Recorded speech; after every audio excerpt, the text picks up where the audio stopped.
Gracias a todos los hermanos que están aquí, que han decidido darse la oportunidad de conocer un poquitito más de la Sagrada Escritura.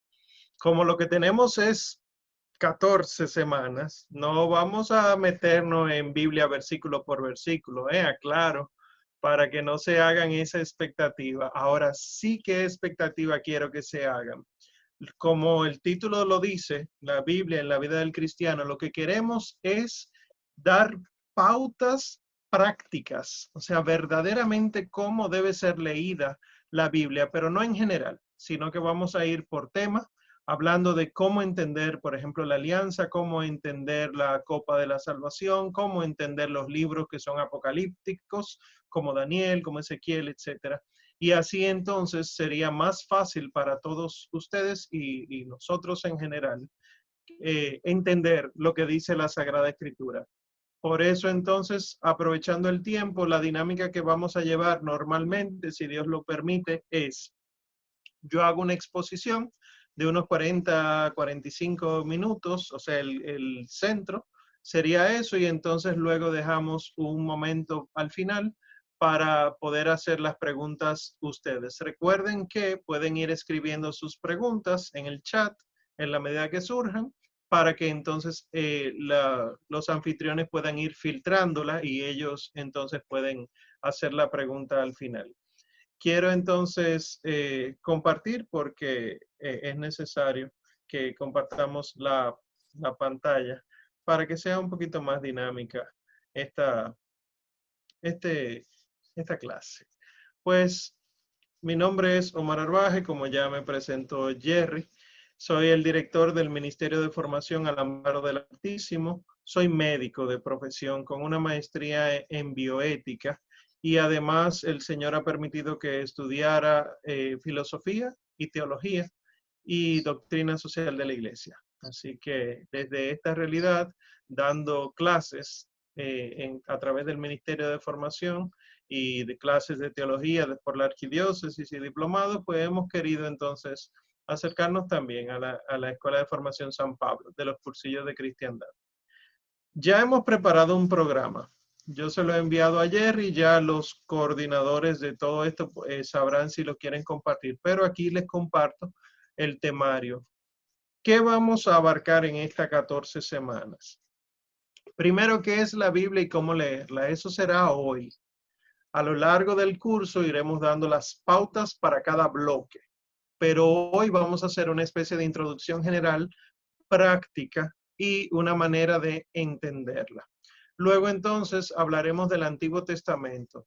Vamos a hacer la introducción habitual del Antiguo Testamento y luego entonces hablamos de la creación y el concepto del mundo antiguo, de Abraham, el primero de los patriarcas, y el resto de los patriarcas, el éxodo de la ley y el inicio del reino o del reinado, que saben que empezó con Saúl, luego el fundamento como tal, David, Salomón y la división del reino en dos, y luego el exilio y el retorno con los macabeos.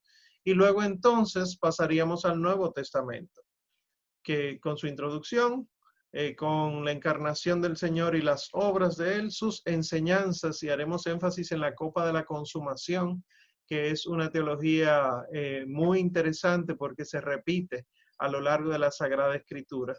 Igual la resurrección del Señor y el cumplimiento de todas las profecías del Antiguo Testamento, el nacimiento de la iglesia y su extensión a los gentiles, la iglesia como nuevo reino de Dios y el fin de la historia. Y el último día entonces daremos recomendaciones finales. Va a ser como una recapitulación de la parte práctica de todos los otros días para hacer un cierre conceptual. O sea, que lo que queremos es que sea sumamente práctico en el sentido general. Entonces, para empezar, para que podamos aprovechar el tiempo, ¿qué es la Biblia y cómo se lee? Miren, lo primero que hay que aclarar, y eso es siempre importante a partir de ahí, nosotros normalmente le decimos Biblia a la Sagrada Escritura.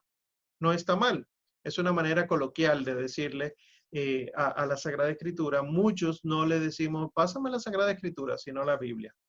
Pero en general, es así que nos comportamos, pero ya más teológicamente, o sea, yéndonos al concepto concepto mismo de Biblia y de Sagrada Escritura, la Biblia es el libro que se imprime.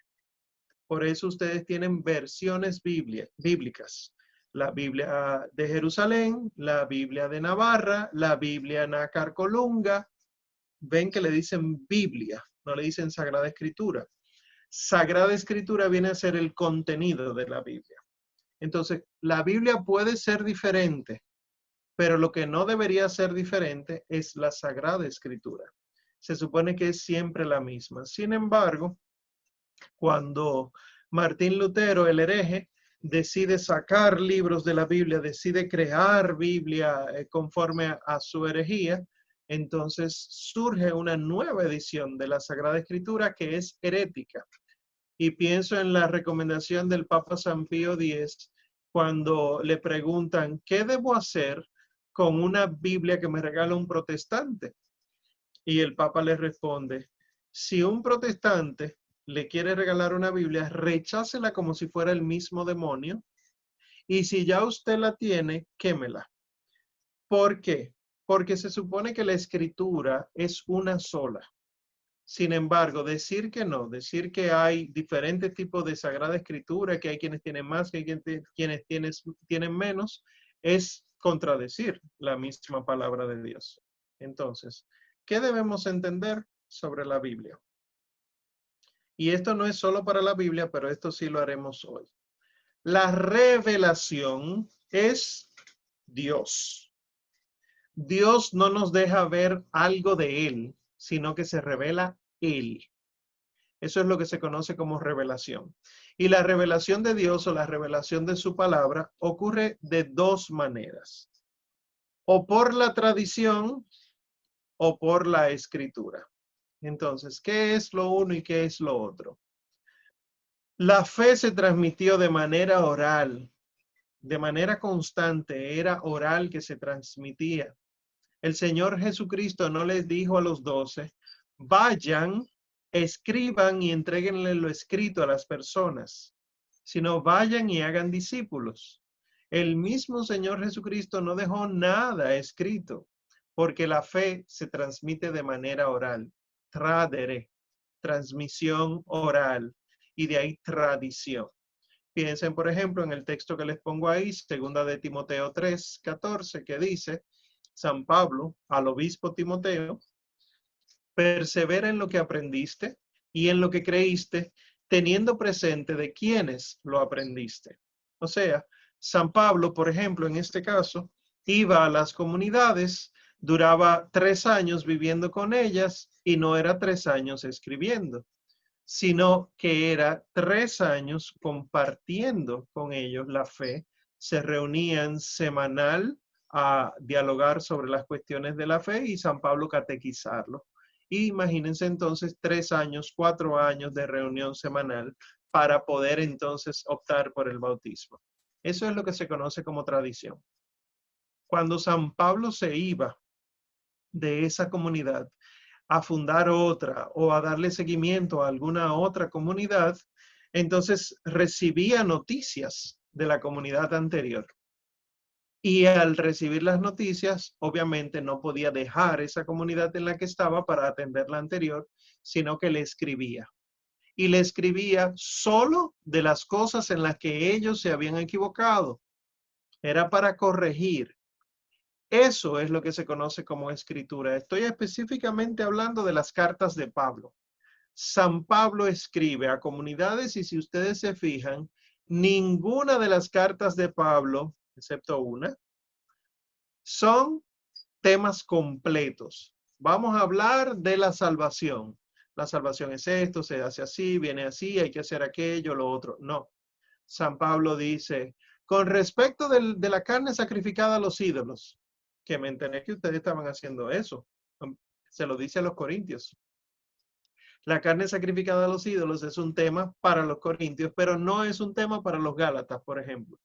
Entonces Pablo va y corrige. Esto que queda por escrito es lo que luego se recopila y se conoce como Sagrada Escritura. Y si se fijan, el versículo siguiente del texto que les cité, o sea, el versículo 15 dice, Desde niño conoces las sagradas letras que pueden darte sabiduría que lleva a la salvación mediante la fe en Cristo Jesús. San Pablo entonces habla de ambas cosas y no solamente ahí, eso es un único ejemplo que les pongo. San Pablo habla constantemente de la transmisión oral y no solo Pablo, San Pedro, Santiago, etcétera. La misma escritura y en el mismo Antiguo Testamento se transmiten cosas de manera oral.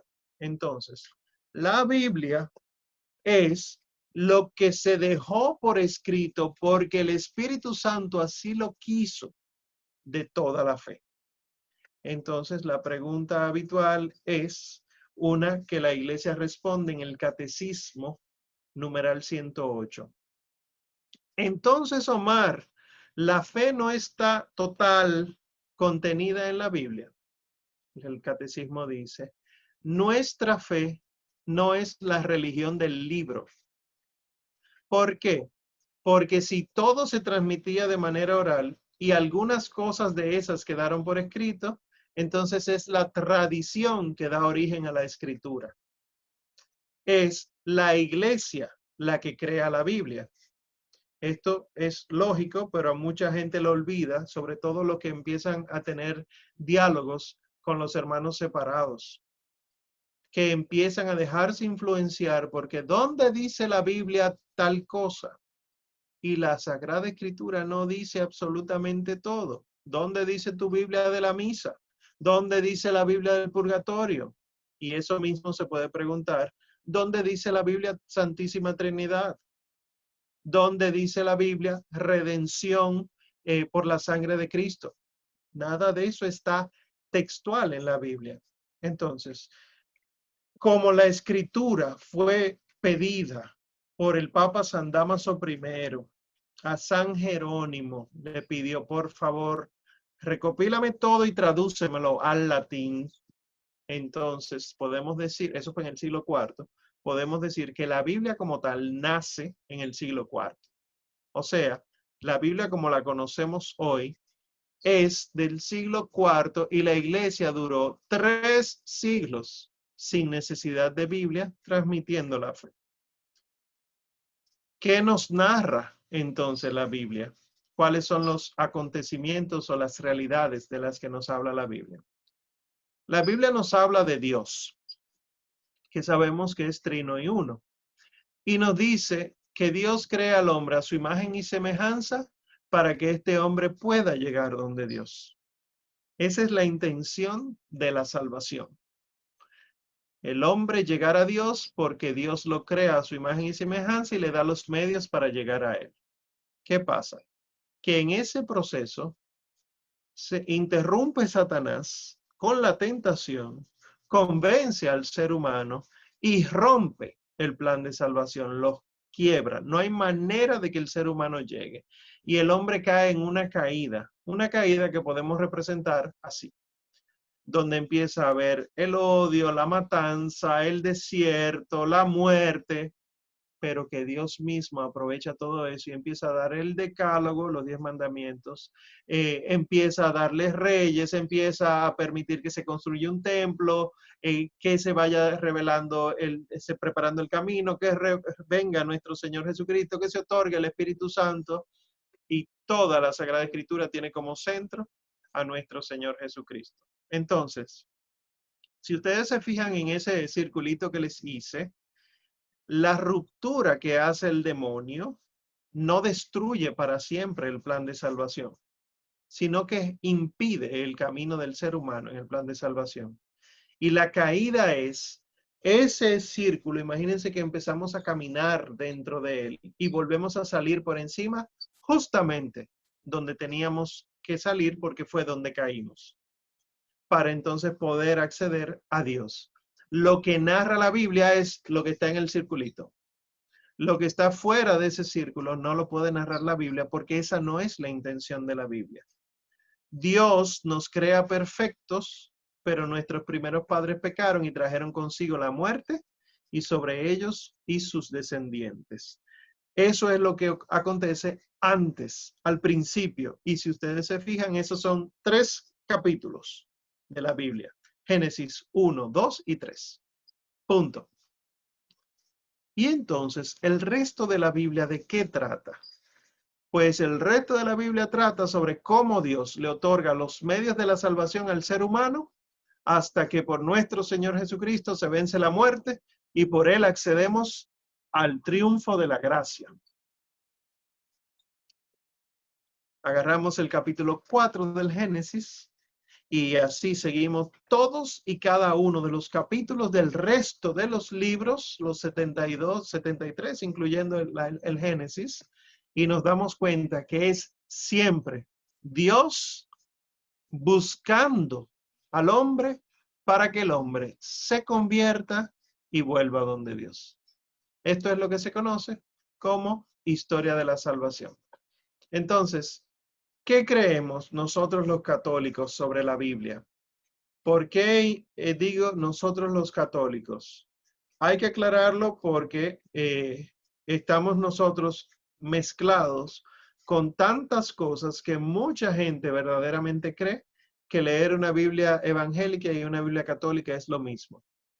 Mucha gente cree que el evangélico, el protestante, el sectario, el hereje, cree lo mismo que nosotros creemos y adora definitivamente al mismo Dios. Y es más, tristemente hemos caído más lejos que eso y hacemos entender que uno, el que enfrenta esta situación es el que está generando división. No, división la sembró Martín Lutero y todos aquellos que han seguido a Martín Lutero.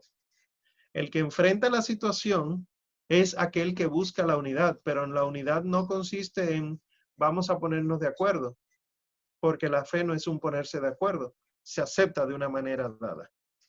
Y segundo, hay quienes se atreven a decir que ni los musulmanes ni los judíos necesitan ser evangelizados. A pesar de que el Señor Jesucristo se la pasó evangelizando a los judíos y a los gentiles, y el mandato fue, vayan y hagan discípulos a las naciones, y también entonces manda San Pedro, a propósito de que empezamos hoy este encuentro, el Señor manda a San Pedro a ser apóstol de los judíos y manda a San Pablo a ser apóstol de los gentiles, y así San Pedro y San Pablo son los dos grandes apóstoles de la fe que se extendió por el mundo. Aún así, hay gente que dice que no hay que convertirlos a ellos. Si tengo que convertirme yo. Entonces, ¿qué creemos los católicos sobre la Biblia? Primero, que la Biblia es inspirada. Dios es el autor, pero el hombre también es autor. Ojo, la Biblia es inspirada. La Biblia no fue escrita por Dios, fue escrita por mano humana, pero no es invento humano, sino que Dios inspiró al hombre a escribirla. ¿Qué quiere decir eso? Que el hombre no es una marioneta de Dios, un títere que no tiene cerebro y que hace lo que el titiritero le dice que haga. No. Que el hombre no se vio libre de la influencia de Dios, sino que buscando de Dios, entonces escribió Dios a través de ellos. Entonces, Dios es el autor, el hombre es el autor. Los no católicos creen que la Biblia fue escrita directamente por Dios, como si hubiera bajado del cielo ya escrita, y por lo tanto no toman en cuenta las realidades sociales, políticas de la época en la que se escribió cada libro, y eso es un error. Y por eso nosotros tenemos al día de hoy no cristianos que creen que la sangre no la pueden recibir por transfusión, porque por asuntos bíblicos la misma escritura prohíbe eso. Y nosotros vemos que como la Sagrada Escritura está tratando de explicar la realidad desde su época, luego el mismo Dios utiliza eso y lo explica a plenitud.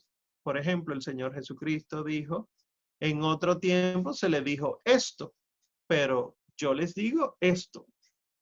No fue que lo cambió, sino que le dio plenitud. Por eso entonces vienen y lo critican y le dicen, pero Moisés nos dijo que podíamos darle acta de repudio a una mujer, podíamos divorciarnos.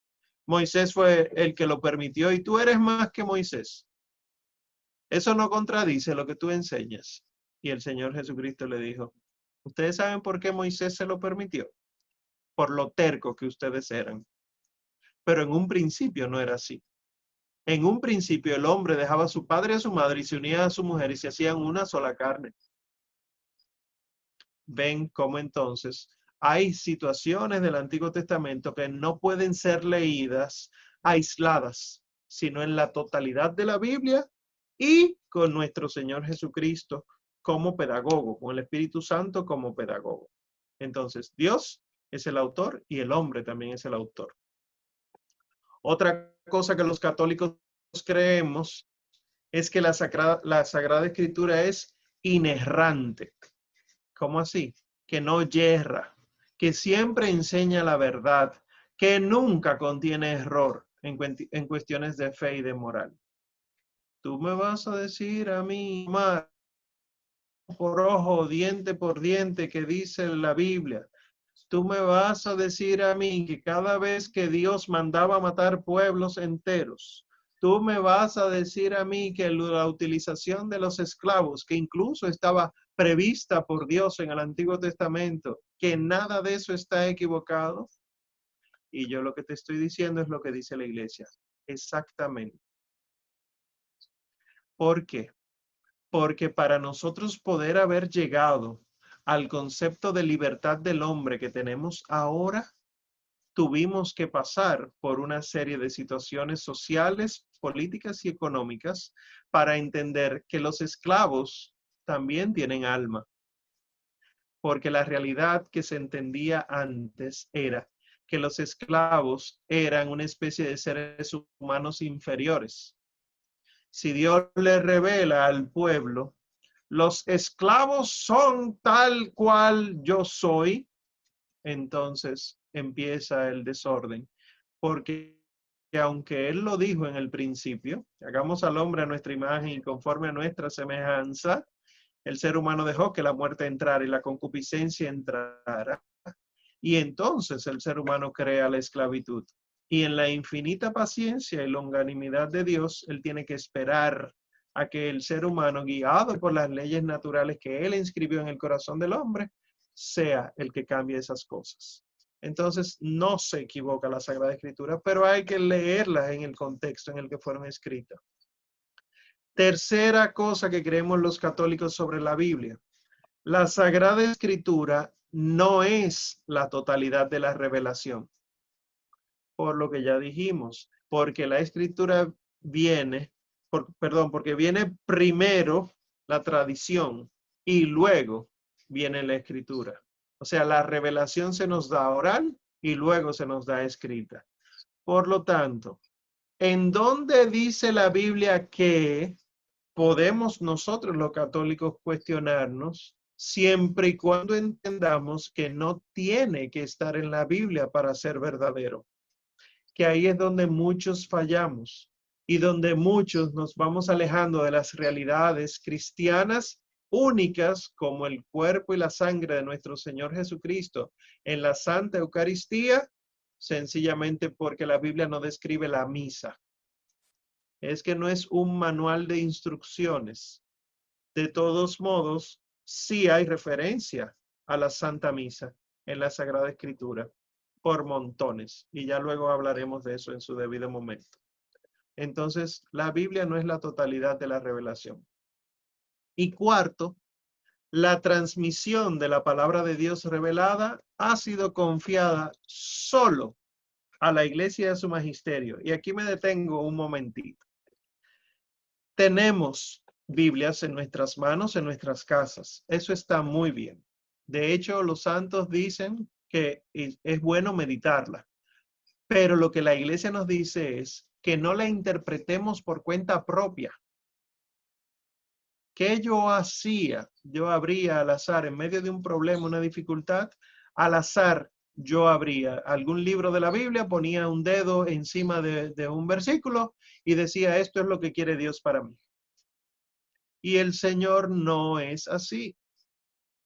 El Señor ha dado unas verdades específicas que hay que entenderla de manera específica, y dice el mismo San Pedro en una de sus cartas: sepan que ninguna profecía de la Sagrada Escritura fue escrita por cuenta propia, sino que hombres inspirados por Dios fueron los que la escribieron. Entonces, si ninguna profecía fue escrita por cuenta propia, si ningún texto bíblico fue escrito por cuenta propia, entonces no puede ser por cuenta propia que yo interprete la Biblia, porque fue a los 12 que se le dio la autoridad de interpretarla. Y aquellos a quienes los 12, perdón, se la dejan, se permiten que la interpreten. Miren, por ejemplo, el pasaje de los Hechos de los Apóstoles con el eunuco de Candace, que iba leyendo el pasaje de Isaías y no sabía lo que leía. Sí sabía que había algo más, porque él decía: ¿de quién dice esto? ¿De sí mismo o de otro? Y fue un diácono quien le explicó la escritura. No fue otra persona, no fue un laico cualquiera, fue un diácono, San Felipe, quien le explicó todo, y al final entonces lo bautizó. Esto quiere decir que para yo poder leer la Biblia en mi casa, yo tengo que saber cuál fue la intención de ese pasaje, pero en la realidad cristiana. Porque por eso es que muchos se ponen a interpretar equivocadamente y concluyen sin darse cuenta de dónde salió esa conclusión. Tú ves el Apocalipsis, la gran ramera, la Babilonia, esa es la Iglesia Católica, porque te lo dice un hermano sectario. Sin embargo, tú le preguntas al hermano sectario de dónde salió esa conclusión y le dirá que su pastor se lo dijo. Tú le preguntas a su pastor y te dirá que así lo aprendió. Y así sucesivamente, cuando vuelves hacia atrás, descubre que realmente fue una señora, una pastora, Ellen G. White, que era abiertamente anticatólica, fundadora de una de las sectas más reconocidas cristianas en Estados Unidos, que ella se le antojó, porque sí, porque estaba en contra de los sacerdotes y obispos, decir eso. 666, ese es el Papa, la bestia es el Papa. La gran ramera es la iglesia. Y la iglesia le dijo: pero demuéstrenlo. Y ella dijo: yo no tengo que demostrárselo a nadie. Y así ha venido hasta el día de hoy. Y muchos se tragan esta mentira, evidentemente, de Satanás, pero lo ven como interpretación. Si es la iglesia católica, la gran ramera, entonces el Señor Jesucristo se equivocó al dejar a Pedro como cabeza de una iglesia y al fundar los 12, la iglesia que el mismo Señor Jesucristo dijo que ya estaba creada. Tú eres Pedro y sobre ti edificaré mi iglesia. Bueno, ¿cuáles periodos históricos abarca la Sagrada Escritura? Pues miren, les pongo en la primera columna lo que la historia, la ciencia, va describiendo como el paleolítico, mesolítico, neolítico, etcétera. En la segunda columna, aproximadamente los años, desde el 10.000 antes de Cristo hasta el año 100 después de nuestro Señor Jesucristo.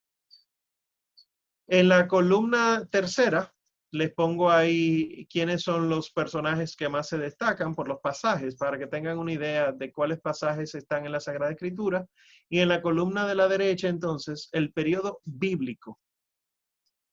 Fíjense que en las columnas de los dos extremos tengo lo que dice la ciencia por un lado y lo que dice la Biblia por otro. Y se corresponden totalmente.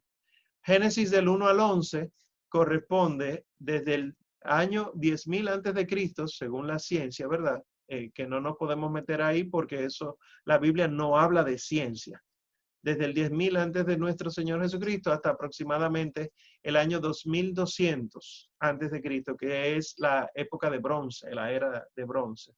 Sería el periodo primitivo. Los patriarcas, Abraham, Jacob, etcétera, pero los patriarcas corresponden aproximadamente al año 2200 antes de Cristo. El éxodo hacia el 1500, ahí empiezan las tribus a concentrarse en el desierto, las 12 tribus, y luego con sus jueces. En la edad de hierro, hacia el 1200 y el año 1000 antes de Cristo, es que David es proclamado rey, empieza el reinado de Israel. Hacia el año 800 y el año 586 caen Israel y Judá por el imperio asirio y son deportados a Babilonia hacia el 586. Y luego entonces viene el imperio griego y los macabeos luchan contra estos griegos y ya el último imperio en dominar es el imperio romano, que es el imperio bajo cuyo gobierno nace nuestro Señor Jesucristo. Toda esta paciencia de Dios era preparando la historia para que nuestro Señor Jesucristo naciera, oigan esto, en el momento específico para morir de una manera específica y salvar a todos. ¿Cómo así? El Imperio Romano conoció la crucifixión, pero de los babilonios. Quiere decir que para que el Imperio Romano llegara a crucificar al Señor, tuvo que haber pasado el Imperio Babilonio primero. Quiere decir que los babilonios, los persas, los griegos, los romanos, en ese orden ha sido voluntad de Dios.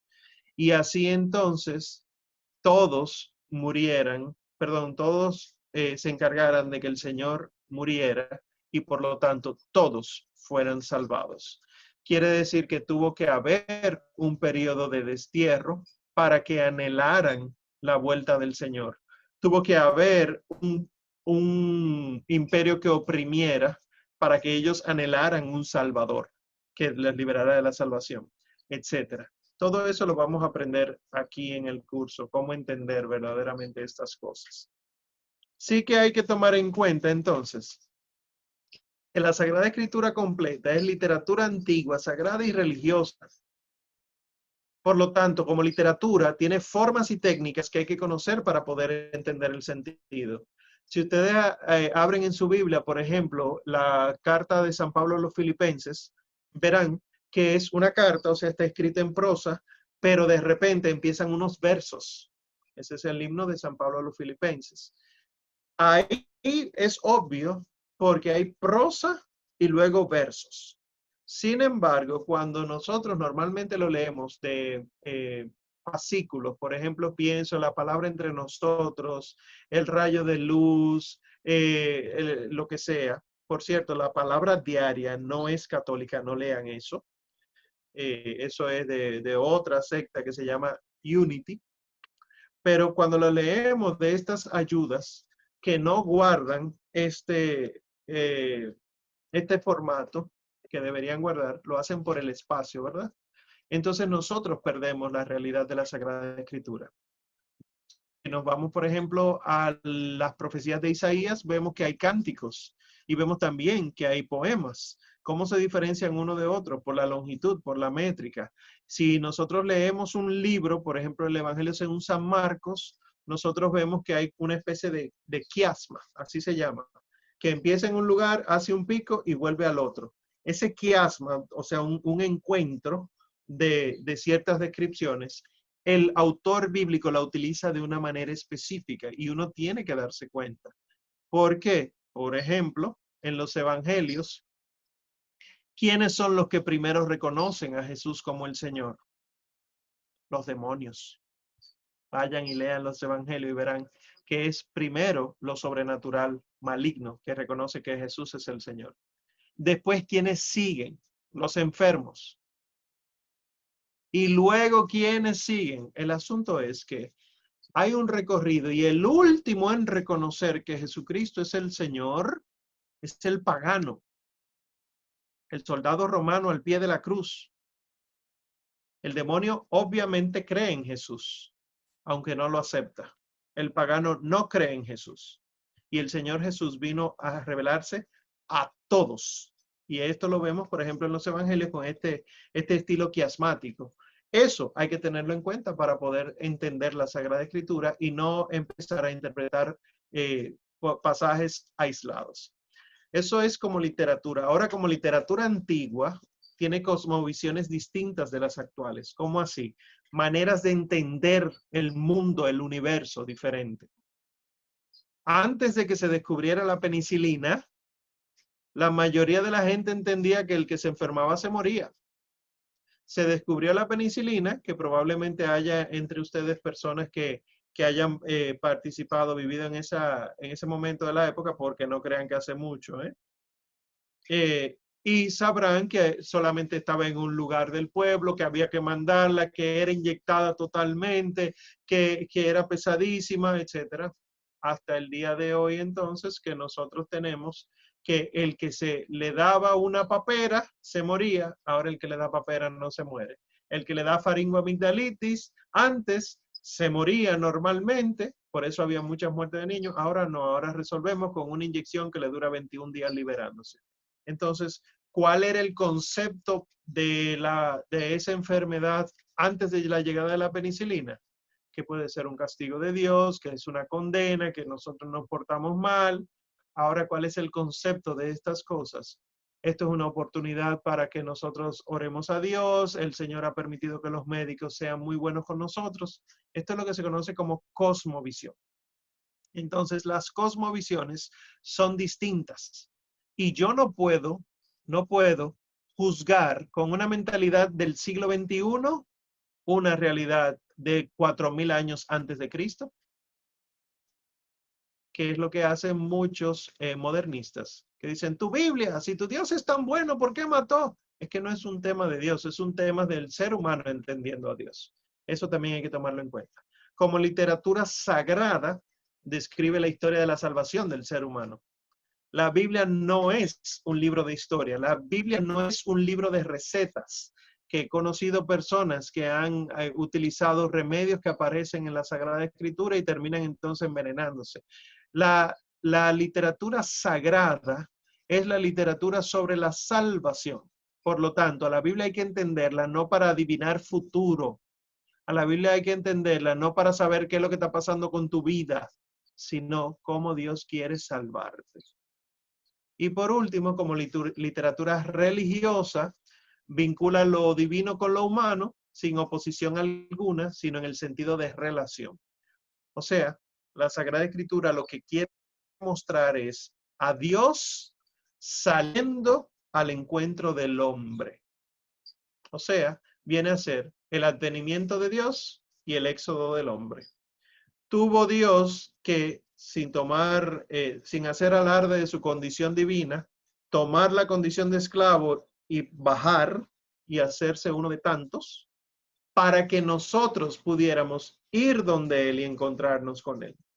Esto es lo que hace la literatura religiosa. Por lo tanto, si ese es el centro de la fe cristiana, la encarnación del Hijo de Dios, yo no puedo empezar a leer un pasaje, por ejemplo, de Josué, sin tomar en cuenta a nuestro Señor Jesucristo.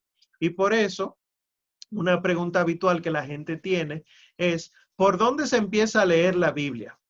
Y normalmente lo que se le responde es por el Nuevo Testamento, por los Evangelios.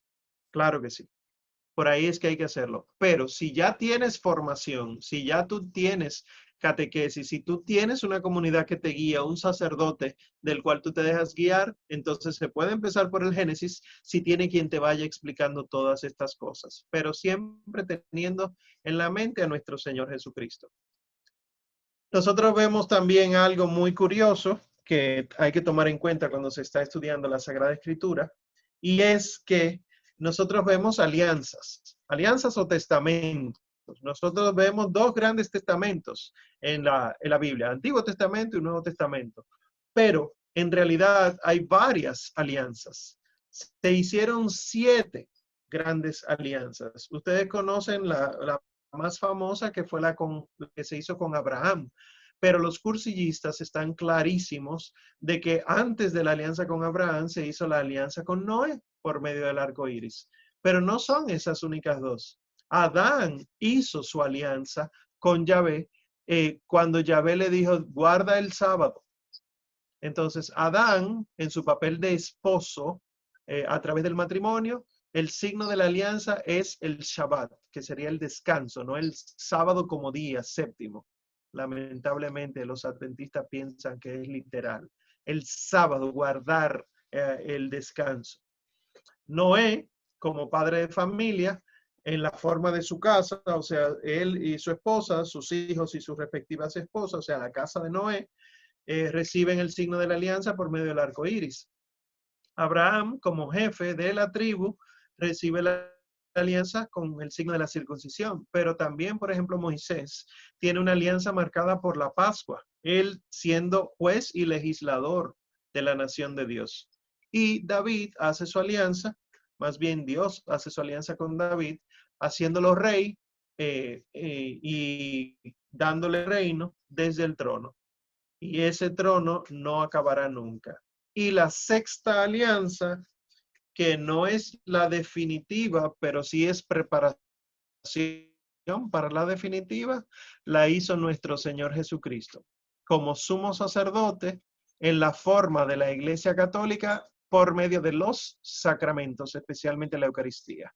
¿Por qué los sacramentos? Porque para poder acceder a la Eucaristía hay que estar bautizado, y una vez bautizado hay que estar libre de pecado. Y si se tiene pecado hay que acceder a la confesión. Por lo tanto, bautizado, confesado, puede comulgar. Y para muestra de eso está el lavatorio de los pies de la última cena de nuestro Señor a los 12. Si se fijan, son 6. Y Dios no es un Dios que obra de 6, sino de 7.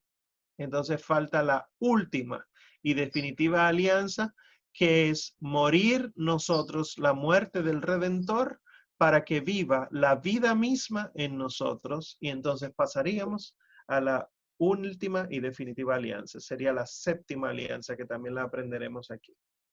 Y ya para concluir entonces, para dar paso a sus inquietudes, les reitero que pueden ir escribiéndolas si no lo han hecho, es cuáles son los sentidos que tiene la Sagrada Escritura para poder entenderla. Esto sí me interesa que lo entiendan bien, porque así podrán tomar ustedes la Biblia en su casa y en un pasaje, o sea, Mateo 25 del 31 al 46, un solo pasaje, ustedes pueden pasarse su vida entera descubriendo las hermosuras que Dios tiene guardadas para nosotros ahí. ¿Cuál es el primer sentido que hay que entender? El sentido literal del texto. La mayoría de nosotros saltamos ese sentido, no sé por qué. Pero para no dejarnos engañar por el demonio, la iglesia nos enseña que el primer sentido, el sentido literal, es el primero que hay que reconocer. Por ejemplo, nuestro Señor Jesucristo dice, vayan y hagan discípulos a las naciones, bautizándolos en el nombre del Padre y del Hijo y del Espíritu Santo, y enseñándoles a guardar lo que yo les he enseñado, y he aquí que yo estaré con ustedes todos los días hasta el fin del mundo. Eso es Mateo 28 del 19 al 20. ¿A quién se lo dijo? Esa es la pregunta del sentido literal. No nos lo dijo a nosotros. Si ustedes leen el texto, el versículo 18, el 17, el 16, verán que dice que estaban los 11 y él los llamó, vengan, y se le acercó a ellos, a los 11, y les dijo, se me ha dado pleno poder en el cielo y en la tierra. Y después les dice, vayan y hagan discípulos. Entonces el sentido literal nos dice que es a los apóstoles que se les manda a hacer discípulos. Y así montones de otras cosas. Entonces, esto nos permite entender la intención original del autor, los símbolos, sus significados. El diluvio universal pasó. La multiplicación de los panes sucedió. Que el Señor Jesucristo se transfigurara fue verdad. Muchos tristemente se han quedado con solamente la parte simbólica y han querido lamentablemente poner solo la parte simbólica y dicen, no hombre, el Señor Jesús no multiplicó los panes, él lo que hizo fue mover los corazones de las personas para que quisieran compartir lo que habían llevado. Él no se transfiguró, eso fue un lenguaje poético para describir la futura resurrección. Él no resucitó. Él lo que hizo fue que los corazones de los apóstoles por fin descubrieron nada. Si alguien viene a decirle, eso de la Biblia no se puede leer literal, entonces no los juzguen, ¿verdad? Porque no saben lo que hacen, pero no tomen su palabra como verdadera, porque es la misma iglesia que dice, como vamos a ver la semana que viene, si Dios quiere, la misma iglesia dice, primero, el sentido literal. Adán y Eva sí existieron. Lo dejamos para la semana que viene eso. El segundo sentido que hay que tomar en cuenta es el sentido espiritual. Son solamente esos dos, pero el sentido espiritual se divide en tres. Entonces, los sentidos espirituales, primero el alegórico. El sentido alegórico es que, aunque me está describiendo el paso por el Mar Rojo, o sea, el pueblo de Israel caminó a pie enjuto con columnas de agua a su lado, cruzó el pueblo entero, y cuando el pueblo de Israel cruzó, entonces Moisés levantó el cayado y bajaron las aguas y ahogaron los carros del faraón con los egipcios, etcétera. Pasó, sí se separó el mar, sí el pueblo de Israel llegó al otro lado, sí se ahogaron los egipcios, sentido literal. Eso lo que representa es nuestro bautismo, sentido alegórico. Porque en el bautismo nosotros cruzamos por el agua y el agua no nos mata a nosotros, sino que mata nuestros pecados y nosotros podemos salir del otro lado a cantar las alabanzas de Dios. El sentido alegórico, entonces, es el que explica las prefiguraciones de las realidades futuras. Y así el paso por el Mar Rojo simboliza el bautismo, pero también el diluvio, cuando Noé, simboliza el bautismo. Y así muchos otros símbolos. Este sentido alegórico hay que entenderlo siempre desde la realidad de la iglesia. El segundo sentido espiritual sería el sentido moral. ¿Qué es esto? Que yo veo, por ejemplo, que el pueblo de Israel canta de alegría cuando cruza el Mar Rojo porque Dios los liberó. Entonces eso me dice a mí cómo yo debo comportarme. Ese es el sentido moral. Entonces cada vez que yo me vea liberado de una situación difícil, yo lo que debería es alabar a Dios. Yo lo que debería es ir a misa. Yo lo que debería es ir a dar gracias en la capilla del Santísimo. El sentido moral entonces nos permite ver las virtudes de los personajes y aplicarlo en nuestras vidas. Y así de Moisés y así de Noé, etcétera, larguísimo. Y el tercer sentido espiritual sería el anagógico, que lo que quiere decir es que nos apunta a realidades del cielo que no conocemos todavía. ¿Qué quiere decir eso? El pueblo de Israel cruzó el Mar Rojo a pie enjuto, llegó al otro lado, pero la idea no era llegar al otro lado. ¿Cuál era la idea de cruzar ese Mar Rojo? Ahogando a los egipcios, poder llegar por fin a la tierra prometida. Entonces, ¿qué me dice el relato del Mar Rojo, del pueblo de Israel cruzando el Mar Rojo con respecto de las realidades futuras? Que el cielo es la tierra prometida y para yo poder entrar al cielo tengo que estar bautizado. ¿Qué? Sí, eso es lo que enseña la iglesia. La madre iglesia dice que el bautismo es necesario para salvarse. Este no es un curso de sacramentos, así que esa duda se la dejo para que ustedes la busquen en el catecismo. Pero con respecto de la Biblia, entonces, el sentido anagógico nos prepara para las realidades del cielo. Por lo tanto, no tendremos respuesta definitiva del sentido anagógico, sino que serán solo aproximaciones porque ni ojo vio, ni oído oyó, ni mente humana alguna ha podido concebir las grandezas que Dios tiene guardadas para aquel que le busca. Y por último, entonces, todo esto hay que hacerlo siempre en consonancia con la fe de la iglesia y habiendo orado para entenderla. Si una interpretación de un pasaje hace que yo vaya a pecar, está mal interpretado. No, Omar, ¿cómo me va a llevar a eso? Por ejemplo, yo era de los que equivocadamente entendía que cuando el Señor dice, háganse amigos con el dinero sucio. El Señor dice en un momento de ese criado astuto que le decía, ¿cuánto tú le debes a mi amo? 80 barriles, pon 50. El Señor alabó eso, pero no era diciendo que sí, que tú puedes robar. Para que se lo coja un político corrupto, mejor que te lo cojas tú. No es eso lo que está diciendo el Señor. El Señor lo que está diciendo es que así como el malo hace cosas malas para congraciarse con otros, así el bueno tiene que hacer cosas buenas para congraciarse con Dios. ¿Cómo así? Acceder a las realidades eternas por medio de acciones, obras, etcétera. Y siempre en el sentido de la iglesia, porque a la iglesia fue que se le entregó la realidad de la Sagrada Escritura. Entonces procedo ahora a abrir el espacio para sus inquietudes que irán filtrando entonces los anfitriones. Sí, Omar, tenemos dos preguntas, por lo menos aquí. Una es sobre qué alegan los evangélicos para sacar los libros de la Biblia, que tienen Bueno, que no tienen la de ellos. sí, voy a responder esa.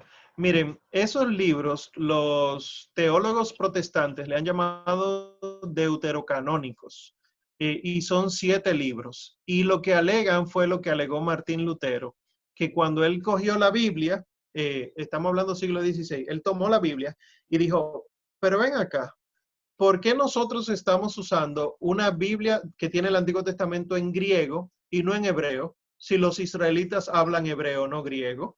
Y entonces él se fue al Antiguo Testamento de los hebreos, no de los griegos, y descubrió que había 7 libros menos, y él dijo, no, vamos a quedar con eso.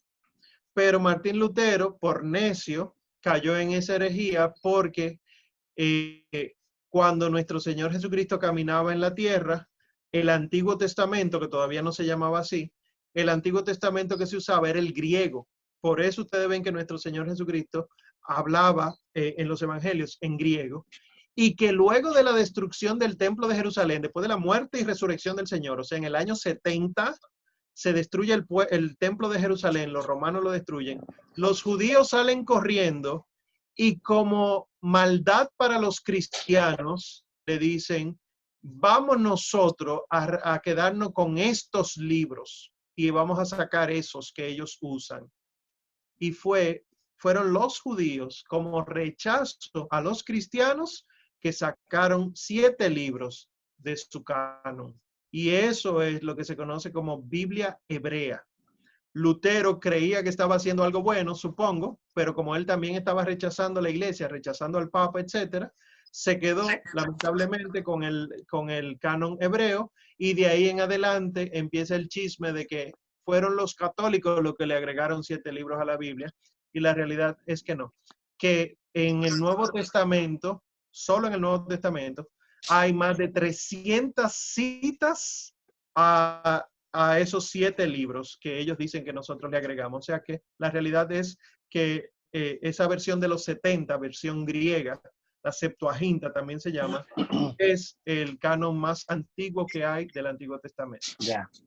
Mira, a las personas que por favor las preguntas las van a hacer por el chat y nosotros poco a poco ahí vamos eligiendo para hacérsela a Omar. Hay una persona que pregunta de qué pasó con el Evangelio de Judas y de María Magdalena. Realmente, para mí yo no tengo evidencia de eso, pero dígame, Omar. Bueno, hay de todo. Una de las cosas que nos han metido en la cabeza es que sí ha habido evangelio de María Magdalena, Judas, Tomás, Santiago, etcétera, y nosotros no quisimos entrarlo porque en el evangelio de Judas se ve que Jesús tiene una conspiración con Judas para que ven ahora, entrégame ahora, para que se vea que yo soy el rey. Que con el de María Magdalena, Jesús estaba con favoritismo a María Magdalena y Pedro se sintió celoso y le dijo, ¿por qué tú le haces tanto coro a ella? Etcétera. ¿Cuál es la realidad? La Biblia más antigua que existe ahora mismo en el mundo entero tiene 73 libros, los mismos que la Biblia católica. O sea, que nunca estuvieron los Judas, María Magdalena, etc. ¿Por qué nunca estuvieron? Porque los criterios que utilizó la iglesia de canonicidad, o sea, para formar el canon, implicaba que el libro fuera de uso o escrito, perdón, en tiempos del Señor o en tiempos de los apóstoles. Segundo, que no tuviera errores en la fe. Y tercero, que fuera de uso universal, o sea, que lo usaran muchas iglesias. en ese momento.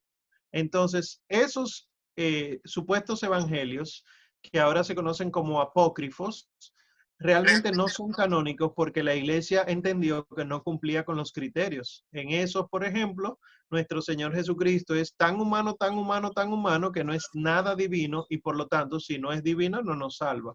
Igual así en otros tantos apócrifos. Bien, tenemos otra pregunta, Omar. Sí. ¿El Antiguo Testamento se llamó así desde siempre o tenía otro nombre? Bueno, la Biblia, el concepto Biblia es cristiano. Los judíos no conocen Biblia porque Biblia es Antiguo Testamento más Nuevo Testamento. Los judíos lo que tienen es la Torá, o sea, la ley, y los profetas. Y por eso es que en la parábola de Lázaro cuando muere, que le dice, ahí tienen a Moisés y los profetas que crean en ellos. ¿Por qué? Porque el Pentateuco, los 5 primeros libros, la Torá, los profetas con los libros históricos son los que explican la Torá. Y eso es lo que los judíos conocen. Solamente los cristianos conocen el concepto de Biblia y por lo tanto solo los cristianos llaman Antiguo Testamento y Nuevo Testamento. Los judíos no conocen testamentos como compendio de libros porque para ellos está vigente todavía esa antigua alianza.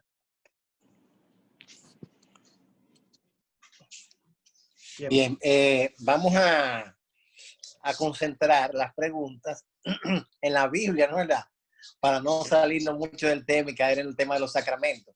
Pero hay muchas inquietudes y las vamos a aprovechar, a Omar, y le vamos a hacer la palabra Yahvé y Jehová, que Sí. muchas personas ven y se confunden. En las Biblias católicas no aparece la palabra Jehová, pero ¿de dónde viene esa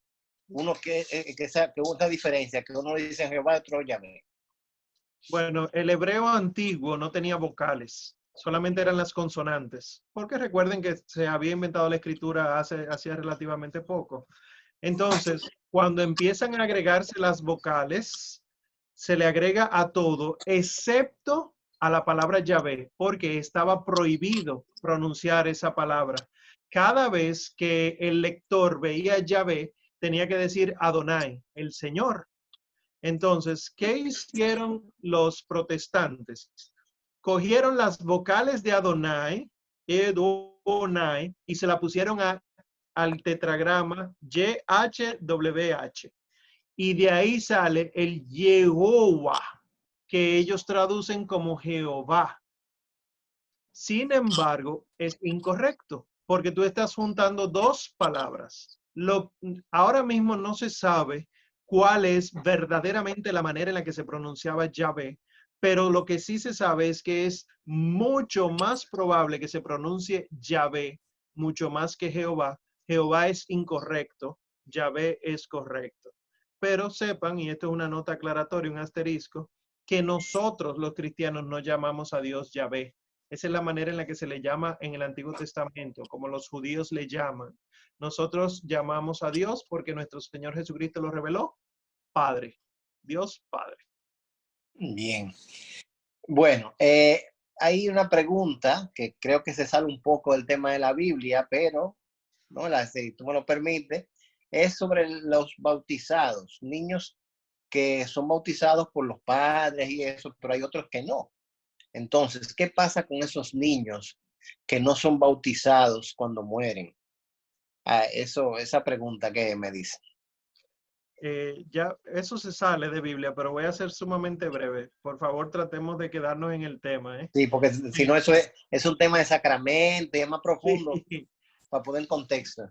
sí, pero en resumen, el bautismo es necesario, pero la iglesia reconoce que hay quienes, teniendo el deseo de bautizarse, aunque no se bauticen, ya tienen el bautismo por intención. Y así los papás, cuando tienen un niño que quieren bautizarlo, pero el niño muere, entonces fue bautizado en intención. Igual, alguien que convirtiéndose al cristianismo sin haberse bautizado, lo matan por haberse convertido, fue bautizado en su sangre. O sea, la iglesia tiene estas cosas claras. Pero como dice Jerry, esto es sacramentología, eso no es Biblia. Omar, me dicen por aquí que tú dices que en el tiempo del Señor estaba la Torá y los profetas, que había esa Biblia, entonces, pero que tú dices que no había Biblia. Sí, porque Biblia, o sea, ¿qué es Biblia? Antiguo Testamento y Nuevo Testamento juntos. Entonces, eso empezó a existir en el siglo IV, cuando el Papa San Damaso le pide a San Jerónimo, etcétera.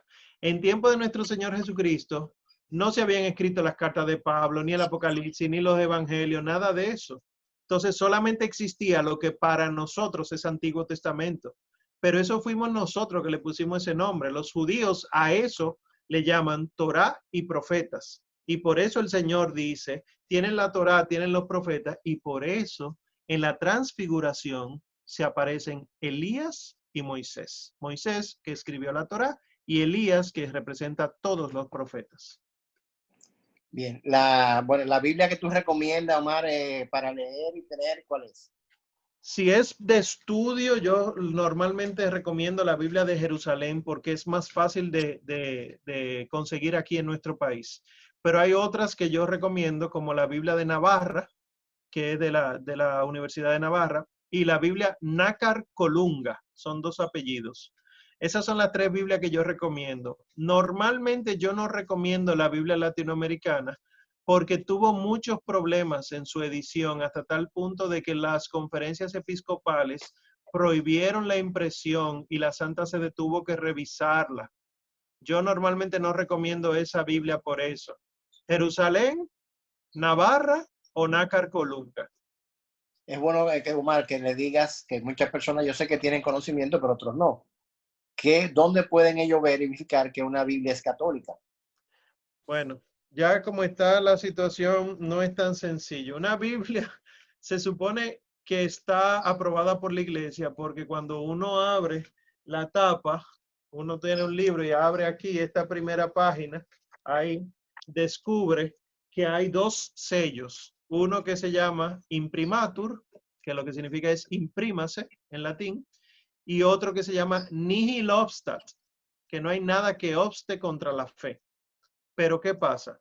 Que ahora mismo hay muchas Biblias que tienen el imprimatur y el nihil obstat, pero que han tenido problemas de traducción, que ha habido que recogerla corriendo, etcétera, porque hemos llegado tristemente a despreocuparnos por las ediciones bíblicas, etcétera. Se dejan unos traductores que no son muy buenos, que no son muy fieles. Como nadie se va a sentar a leer una Biblia entera a ver si está bien traducida, se deja así y se firma.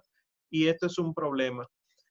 Pero básico, que en vez de Jehová diga Yahvé. Que en el pasaje de Lucas sobre la anunciación diga que de la Virgen María, alégrate llena de gracia.